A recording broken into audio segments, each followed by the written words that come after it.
Hey guys, this is Mrs. Morales. Let's get started here on chapter 10 of Out of My Mind. Here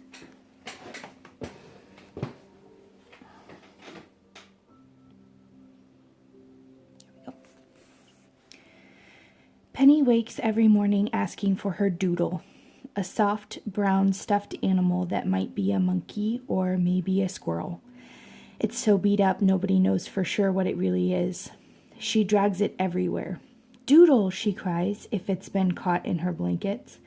Doodle, she cries, if it's right next to her. Of course, it sounds more like doo-doo when she says it, which makes Dad crack up. I smile when I hear footsteps outside my door. Big ones and little ones. My mom and Penny. And Doodle, of course. Sometimes my legs and arms are stiff from being in the same position all night, and sometimes my toes tingle. My bedroom door opens. Dad never gets around to fixing that squeak. Mom traces a finger along my cheek. Maybe she's checking to see if I'm still breathing. I am. I open my eyes. I wish I could say good morning, but I just grin instead. And she pulls me up and hugs me, rarely stopping to sit in the rocking chair anymore, and rushes me to the bathroom because I usually have to go really bad first thing in the morning. Penny trails behind us, wearing a huge red and white hat like the one in The Cat in the Hat. The girl has a major hat obsession. And always with her, Doodle. Butterscotch is never far behind, far from her. She lets Penny put hats on her and somehow endures Penny's hugs, which can sometimes feel more like a chokehold. I've gotten a few. She barks to alert Mom or Dad if Penny gets too close to an electrical plug or the front door. Our bathroom is painted ocean blue and is large enough for Penny, Butterscotch, me, and Mom, and my chair, without feeling crowded. That's a good thing because we spend a lot of time in there. Penny and I make pretty big messes. But at least I don't have to wear diapers. It's bad enough that someone has to put me on the toilet, but diapers? Yuck. Even though the doctor said it would be impossible, by the time I was 3, Mom had potty trained me like any other kid my age.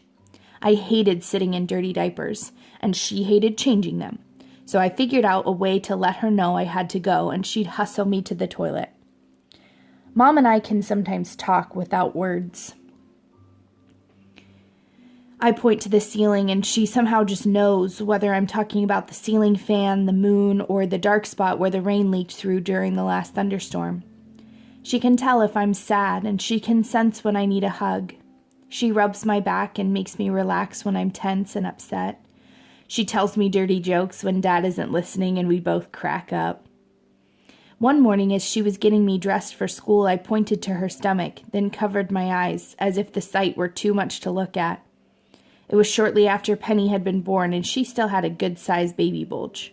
"Are you calling me fat?" she asked, acting insulted. I laughed a little and said, which is the closest I've got to yes. "Take it back," she said, tickling the bottom of my feet. Instead, I held my arms out like I was making a big circle and laughed out loud. Huge, enormous, like an elephant. I could tell she knew what I was thinking. We both rolled with laughter, and then she hugged me tight.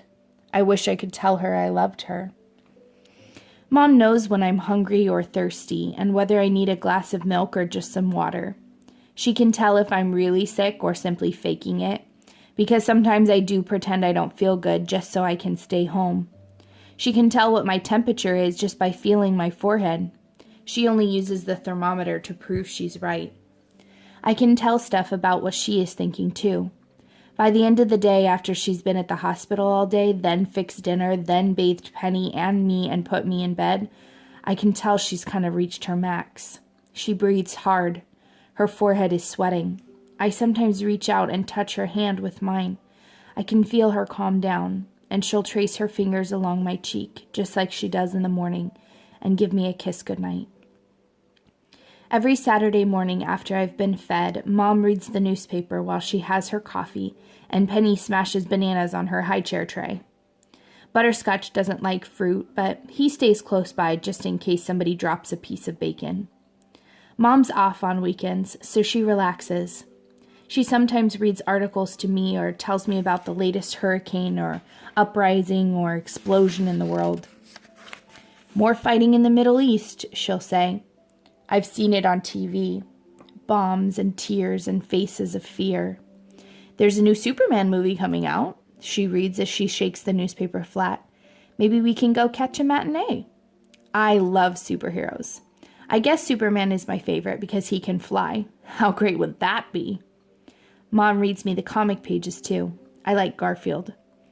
Garfield is cheating on his diet again, Mom says. He ate John's lasagna and Odie's meatballs. I laugh and point at Mom's hips. Are you calling me fat again, Miss Dee Dee, just because I finished off your spaghetti last night? I grin. You'll be sorry when I start feeding everybody lettuce for lunch. We both laugh. Mom's not even close to being fat. I just like to tease her. For my 10th birthday, I got a whole book of Garfield cartoons. Now that's what's up. I made Dad read it to me over and over. Garfield is a cat who has a lot to say, but all his words are written in little circles above his head. He can't really talk, of course. He's a cat. But sometimes that's how I feel. Like, wouldn't it be cool if I had somebody to write the words over my head so people would know what I'm thinking? I could live with that. Large floating bubbles above me, speaking for me. Wouldn't it be cool if somebody could invent a bubble talking machine before 5th grade starts in a couple of weeks? Ha! When I try to talk, the words are exploding in my brain, but all that comes out are meaningless sounds and squeaks. Penny can say lots of words and pieces of words, but my lips won't come together to make even simple sounds like that. So most of my noises are vowels. I can say and pretty clearly, and if I concentrate, sometimes I can squeeze out a b or a h, but that's it. My parents can usually figure out what I need just by listening carefully. To outsiders, I probably sound like one of those children who was raised by wolves. My communication board, even with everything Mrs. V has added to it, well, it sort of sucks. For example, one afternoon earlier this summer, I had a taste for a Big Mac and a shake. Vanilla. I love fast food. Mom wasn't home, and getting my father to figure out what I want is sometimes a big job. I pointed to the picture of my dad and the word go and the word eat and a happy face. And that's all I had to work with. I gotta give him credit. He tried. He asked me a million questions so I could point to yes or no. Are you hungry? Yes. Okay, I'll fix you some tuna salad. No, I pounded on the tray. I thought you said you were hungry. Do you want some spaghetti? No, gentler this time. What do you want? No answer. Nothing on my board could describe it. I pointed to go again. You want me to go in the kitchen and cook you something? No. You want me to go to the grocery store? No. I was starting to get upset, pounding the board with my right thumb once more. I don't get it. You said you wanted me to go get you something to eat. Yes. Once again, I pointed to Dad's picture, then go, then eat, then the happy face. I could feel one of my tornado explosions starting. I started to kick and my arms got all tight. It was driving me crazy that I couldn't just tell him about a stupid Big Mac. Calm down, sweetheart, Dad said softly. My jaw felt like steel bars. I knew I was breathing hard and my tongue wouldn't stay in my mouth. I hit my board once more, aiming at no words in particular. Arg! I screeched. I'm sorry, Melody, but I can't figure out what you mean. I'm going to fix you some noodles and cheese. Would that be okay? I sighed, gave up, and pointed to yes. I calmed down while he cooked.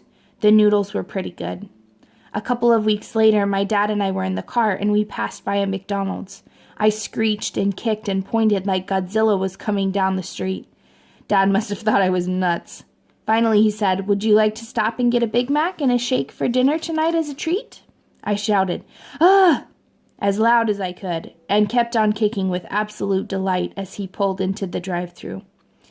He never did make the connection between that fast food stop and my request a couple of weeks earlier, but that's okay. Even though it took us an hour to finish, it was one of the best hamburgers I've ever had. Oh, excuse me. Well, that's all for chapter 10 today. I hope you guys are enjoying this story so far, and we'll see you back tomorrow for chapter 11. Take care.